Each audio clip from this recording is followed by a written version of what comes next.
Yun o mga guys, nandito tayo ulit sa kalawakan ng mga yero mga guys. Doon si paring Yosop tsaka si Foreman. Yan yung mga pinalitan namin ng mga nakaraan. Yan hindi namin na palitan dahil may dumating na tubong hugutin. Ngayon naman may tubo na tayo ulit hugutin mga guys. Inuna namin to kasi tumutulo sa opisina. Nagpalit kami ng gutter.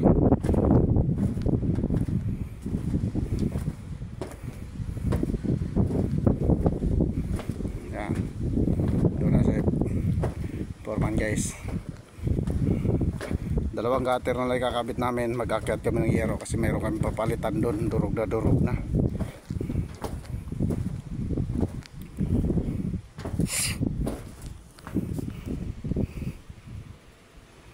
Yung may mga building no guys oh.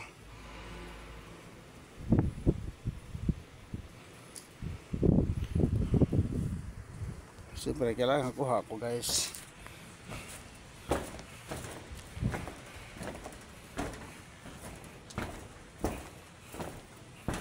Naglalakad tayo sa disyerto ng mga yero.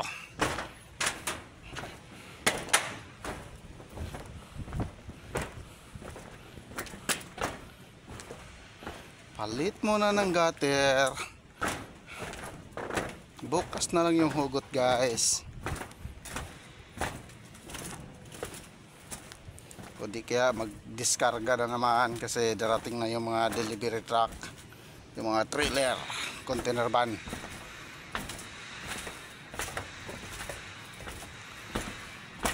Grabing init mga guys.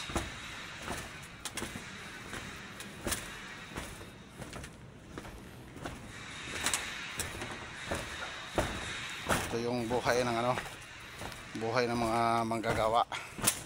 Ang gagawa kahit saan pwede, hindi pwedeng umayaw. Yan ang mandirigma ng kaning lamig, pero mandirigma din sa init mga guys kasi nandito tayo sa initan palagi.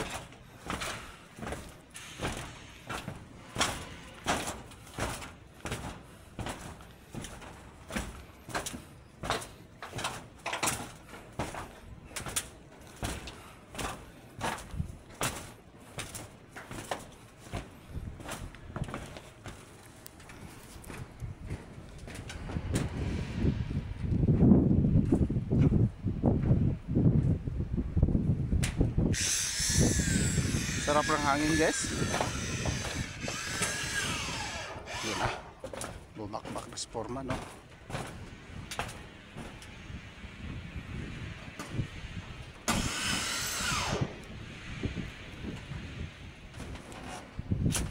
Binakbakan na ni Foreman.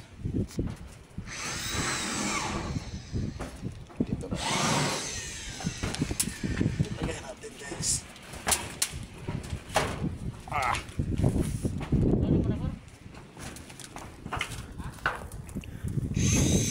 May ano na yan, Jampor? May ano na yan? Gutter na. May gutter na. Ha?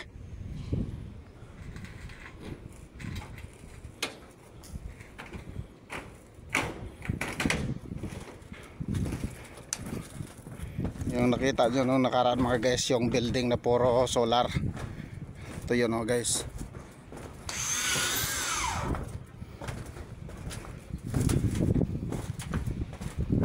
Ingat lang.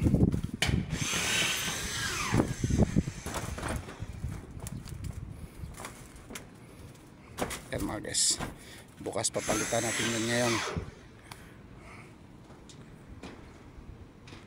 Yan o, tsaka doon sa likod. Yan mga guys, at tsaka ito. Laki tipid sa kuryente yan mga guys. Solar o. Tinapal ba naman sa bubong? Ng tipid yan. Polluted na talaga Metro Manila mga guys. Tignan yung taas ng mga building oh. Parang nagpapag lang palagi. dahil yan sa mga usok ng mga sasakyan o ng mga factory. Hindi yan ulan guys kasi mainit na mainit. Dalawa pakpak na.